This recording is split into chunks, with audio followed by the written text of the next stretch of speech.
அஸ்ஸலாமு அலைக்கும் வரஹ்மத்துல்லாஹ்.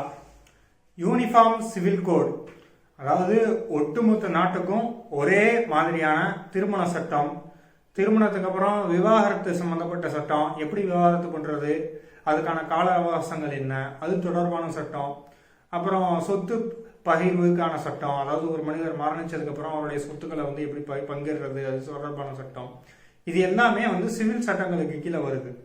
இது எல்லாமே எல்லா மனிதர்களுக்கும் ஒரே மாதிரியான சட்டம் தான் இருக்கணும். ஒரு மனிதர் அவங்கவுங்களுக்கு தனிப்பட்ட சட்டத்தை வச்சுக்க கூடாது. அவங்க மதத்தின் அடிப்படையிலையோ சமயத்தின் அடிப்படையிலையோ அல்லது காலங்காலமா இருக்கக்கூடிய இன்ஹெரிட், அதாவது என்ன சொல்றது, வழி வழியா ஒரு விஷயத்த பின்பற்றிக்கிட்டு இருப்பாங்க, அது அடிப்படையிலையோ இருக்கக்கூடாது. எல்லாரும் நாங்க சொல்ற மாதிரி சட்டத்துல தான் இருக்கணும். அவங்கவுங்க இஷ்டத்துக்கு அவங்கவுங்களுடைய விருப்பத்துக்கு சட்டம் வச்சிருக்க கூடாது அப்படின்னு சொல்லி யூனிஃபார்ம் சிவில் கோடுங்கிற சட்டத்தை பாஜக அரசு கொண்டு வந்துடுறாங்க. அதை பெரும்போது இந்த மாநிலங்களும் அமல்படுத்தலை. ஒரு சில மாநிலங்கள் அதுக்கு ஆதரவு தெரிவிச்சிருந்த நிலையில கோவாவில் ஏற்கனவே யூனிஃபார்ம் சிவில் கோடு இருக்கு இந்தியாவில்.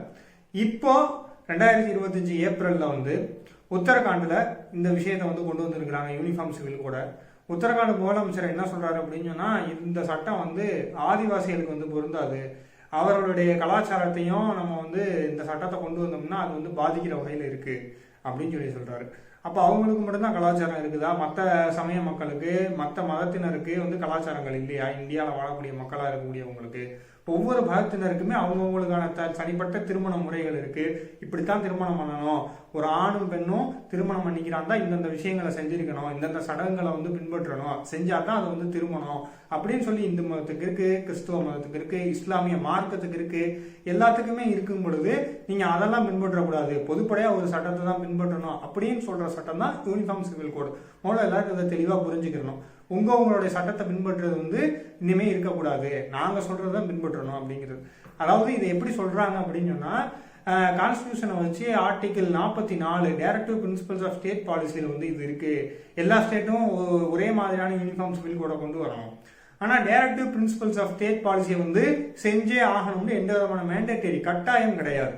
ஆனா இந்தியாவுடைய அழகே யூனிட்டி இன் டைவர்சிட்டி, வேற்றுமையில் ஒற்றுமை காண்போம், ஒற்றுமையோடு இருப்போங்கிறத இந்தியாங்கிற நாடு துணை கண்டம்ன்றதுடைய அழகே. அவங்கவுங்களுடைய மதத்தையும் சமயத்தையும் கல்ச்சரையும் என்ன சொல்றது, கலாச்சாரத்தையும் பின்பற்றிக்கிட்டு இருப்பாங்க. ஆனா எல்லாரும் ஒத்துமையா சேர்ந்து இருக்கிறதுக்கு பேர் தான் இந்தியா. இந்தியான்றதுக்கு பேரே அதுதான். அந்த ஒரு ஒருமைப்பாட்டையும் ஸ்திரத்தன்மையையும் குலைக்கக்கூடிய வகையில, நாசப்படுத்தக்கூடிய வகையில இருக்கக்கூடிய ஒரு சட்டம் தான் யூனிஃபார்ம் சிவில் கோட். இந்த சட்டத்தை கொண்டு வரதன் மூலியமா ஒரு மதத்தினரும் ஒரு சமயத்தினரும் மார்க்கத்தினரும் தனித்தனியான சட்டங்களை வச்சிருப்பாங்க. எப்படி அப்படின்னு சொன்னா, இப்ப உதாரணத்துக்கு இது அதிகமா யாரை பாதிக்கும் அப்படின்னு சொன்னா, உண்மையிலே இது யாரை பாதிக்கணும் அப்படின்னு சொல்லி பாஜக அரசு கொண்டு வந்திருக்கு அப்படின்னா, இஸ்லாமிய சமூக மக்கள் அவங்களுக்கு என்று ஒரு சட்டத்தை வச்சிருக்கிறாங்க. அவங்க அடிப்படையில திருமணம் பண்றாங்க, அவங்க அவங்களுடைய மார்க்க சட்டப்படி அதை விவாகரத்து பண்ணிக்கிறாங்க, இதெல்லாம் அவங்க பண்ணக்கூடாது அப்படிங்கிறதுக்காக தான் முதல்ல யூனிஃபார்ம் சிவில் கோட கொண்டு வர்றாங்க.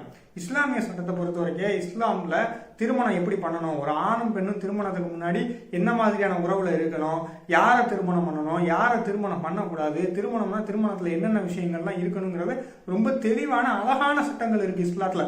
நடைமுறைக்கு ரொம்ப சாத்தியமா இருக்கக்கூடிய சட்டம், சமூக நீதி சமநீதியை சொல்லக்கூடிய சட்டங்கள் இஸ்லாத்துல இருக்கு. இஸ்லாத்துல வரதட்சணை கொடுத்து திருமணம் பண்ணக்கூடாது. திருமணம் அப்படின்னு ஆனிச்சுன்னா ஒரு ஆண் பெண்ணுக்கு கொடுக்கணும், பெண் தான் பல தியாகங்களை செஞ்சுட்டு அந்த ஒரு ஆணுக்காக வர்றாங்க அப்படிங்கிறது இஸ்லாமிய திருமண சட்டம். அந்த மகருங்கிற தொகை, திருமண தொகை இல்லாம, அல்லது தொகையோ ஏதோ ஒண்ணு அது இல்லாம இஸ்லாமிய திருமணமே நடக்காது, செல்லாது. அது என்ன சொல்றது, வேலிட் மேரேஜ் அப்படின்னு நம்ம கன்சிடரே பண்ண முடியாது. திருமணம்னா, இஸ்லாமிய திருமணம்னா அதுல என்ன இருக்கணும், மகர்னு ஒரு தொகை இருக்கணும், ஆண் பெண் 2 பேருக்கு ஒரு பொறுப்பாளர் இருந்து 2 சாட்சிகளோட கையெழுத்து போட்டு அந்த திருமணம் நடைபெறணும். அப்பதான் அது இஸ்லாமிய திருமணமாவே அங்கீகரிக்கப்படும். நீங்க என்ன சொல்றது, இப்படிலாம் பண்ணக்கூடாது, நாங்க சொல்ற மாதிரிதான் பண்ணணும் அப்படின்னு சொல்லி இந்தியா சட்டப்படி ஒரு திருமண சட்டத்தை கொண்டு அவங்க வைக்கிறாங்க. அதற்கு பிறகு விவாகரத்தை எடுத்துக்கிட்டோம்னா, இருக்கிறதுலே அழகான விவாகரத்து சட்டம் இஸ்லாத்துல இருக்கக்கூடிய சட்டம். ஒரு ஆண் அல்லது பெண் அவங்களுக்கு இன்னொரு தன்னுடைய துணையோட வாழ பிடிக்கலையா, கணவரோட வாழ பிடிக்கலையா, அல்லது மனைவியோட வாழ பிடிக்கலையா, என்ன செய்யணும், ஒரு ஆணா இருக்கக்கூடியவர் தலாக் அப்படின்னு சொல்லி ஒரு சட்டம் இருக்கு. முத்தலாக் அப்படின்னு சொல்லி ஒரு கான்செப்ட் பேசுறாங்களே, அது என்ன அப்படின்னா, முத்தலாக்ன்ற ஒண்ணே கிடையாது. முத்தலாக்கே முதல்ல பொய். முத்தலாக்குன்ற ஒரு விஷயமே கிடையவே கிடையாது. இல்லாத ஒரு விஷயத்த தடை பண்ணி முத்தலாக்கு தடை சட்டம் அப்படின்னு சொல்லி இந்த பாஜக அரசு கொண்டு வந்துச்சு.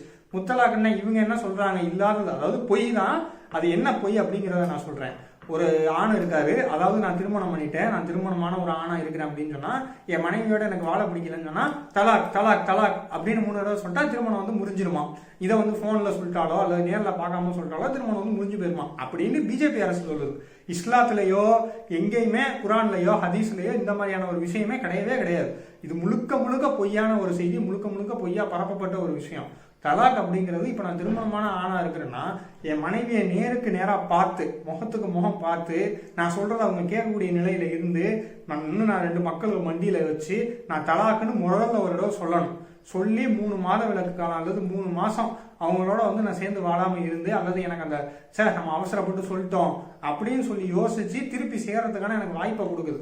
அதுக்கப்புறமா 2வது தலாக், அதுக்கப்புறம் சேர்ந்து வாழ்றோம், அதுக்கப்புறமும் வாழ பிடிக்கல, எங்களுக்கு இடையில கருத்து வேறுபாடு வருது அப்படின்னு சொன்னா 2வது தலாக். அதுக்கப்புறமும் வாழ பிடிக்கல, அதுக்கப்புறமும் டைம் பீரியட் இருக்கு, மறுபடியும் ஒரு 3 மாசம் நீ இருப்பா 2 பேரையும் பிரிச்சு வச்சு ஓகே, அதுக்கப்புறமும் சேர்ந்து வாழ்றதுக்கு ஒரு வாய்ப்பு இருக்கு. அதெல்லாம் முடிச்சதுக்கு அப்புறம் 3வது நான் தலாக் சொல்ல போறேன் அப்படின்னு சொன்னாதான் அந்த திருமணம் வந்து முறியவே செய்யும். அது வரைக்கும் அந்த திருமணங்கிற அக்ரிமெண்ட் ஒப்பந்தங்கிறது வந்து முறியவே செய்யாது. கிட்டத்தட்ட 6 மாத காலமாகவும் அந்த மொத்த தலாக் சம்பந்தப்பட்ட அந்த ப்ராசஸ் எல்லாமே கம்ப்ளீட் ஆகி திருமணங்கிறது முடியுது.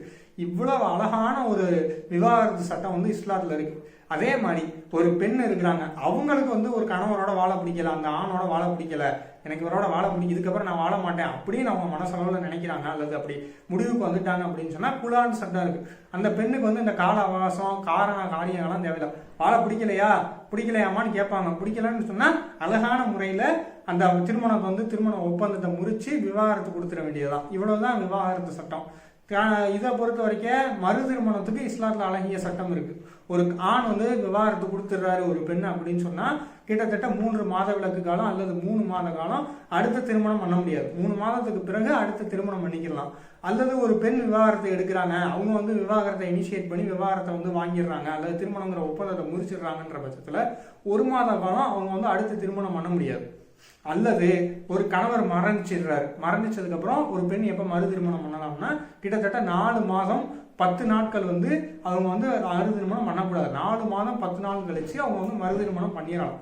எதுக்காக இந்த சட்டம் சொல்லப்பட்டிருக்கு அப்படின்னா, ஒருவேளை இவங்க கணவன் மனைவியா இருக்கக்கூடிய காலத்துல சேர்ந்து இருந்து அதன் மூலியமா ஒரு கரு உருவாகி இருந்துச்சு அப்படின்னு சொன்னா அது தெளிவாகிறதுக்காக, அவங்க கரு உருவாகி இருக்கிறாங்களா இல்லையாங்கிறது தெளிவாகிறதுக்காக. ஒருவேளை இதற்கு முன்னாடி அவங்க திருமணம் செஞ்சு அந்த கணவரோட அவங்க சேர்ந்து வாழ்ந்து ஒரு குழந்தை பிறக்குதுங்கிற பொழுது இயற்கையாகவே நிறைய பிரச்சனைகள் வந்து இருக்குது. இந்த குழந்தை யாரோடது, முன்னாள் கணவரோடதா இவரோடதா அப்படிங்கிற பொழுது அந்த குழந்தைக்கு ஒரு பாதுகாப்பு இல்லாம போயிருது. அப்படிங்கிற இந்த இத்தனை விஷயங்களையும் கருத்துல கொண்டு இஸ்லாமிய சட்டங்கள் வந்து இருக்கு.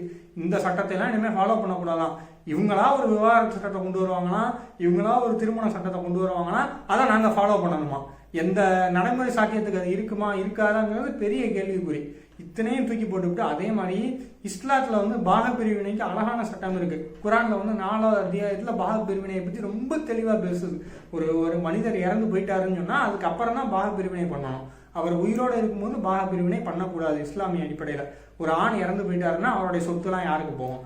ஆணுக்கு இத்தனை பங்கு போகும், பெண்ணுக்கு இத்தனை பங்கு போகும், மனைவிக்கு இவ்வளவு போகும், அவருடைய தாய்க்கு இவ்வளவு போகும், அவருடைய சகோதரிக்கு இவ்வளவு போகும். இத்தனை பேருக்கு என்னென்ன மாதிரி பங்கு வைக்கணுங்கிறது ஃபுல்லா தெளிவா இஸ்லாத்துல இருக்குது.